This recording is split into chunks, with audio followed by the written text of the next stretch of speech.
আসসালামু আলাইকুম। সকালবেলার ধনীরে তুই ফকির সন্ধ্যাবেলা, এই ভিডিওটি আগে দেখুন।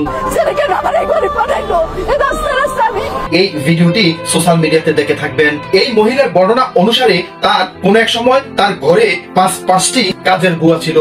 তার কথাবার্তায় বোঝা যায় সে অনেক ধনী পরিবারের একজন মহিলা ছিল। কোন এক সময় তার অনেক টাকা পয়সা, তার বাড়ি গাড়ি সকল কিছুই ছিল, কিন্তু আজকে এই মহিলা রাস্তায় রাস্তায় ঘুরে বেড়ায়, তার কিছুই নেই। আর এই জন্যই কোন একজন মনীষী বলেছিলেন, সকালবেলার ধনীরে তুই ফকির সন্ধ্যাবেলা।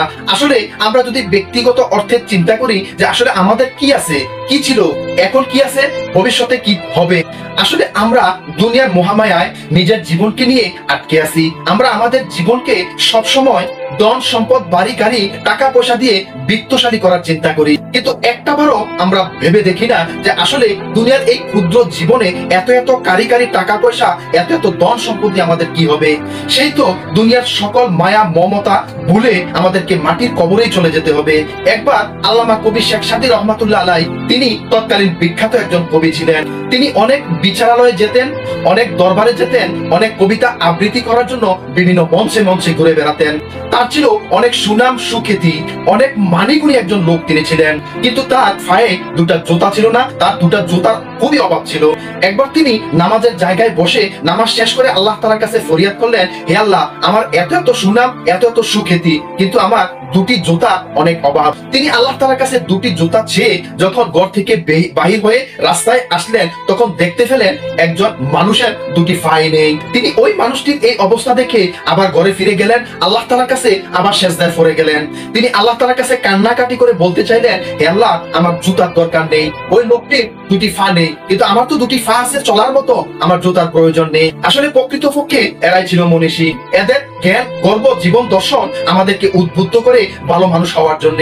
যাই হোক, এই ভিডিও অনুসারে আসলে আমরা আজকে যারা কারি কারি টাকা পয়সার মালিক, কারি কারি ধন সম্পত্তির মালিক, আমাদেরকে এই ভিডিও থেকে শিক্ষা নেওয়া উচিত যে আসলে কখন যে কার কি হবে, হঠাৎ করে কে বড়লোক হয়ে যাবে, কখন যে হঠাৎ করে কে একেবারে গরিব নিঃস্ব হয়ে যাবে, সেটা একমাত্র বিধাতারই খেলা, বিধাতা ছাড়া আর কেউই জানে না।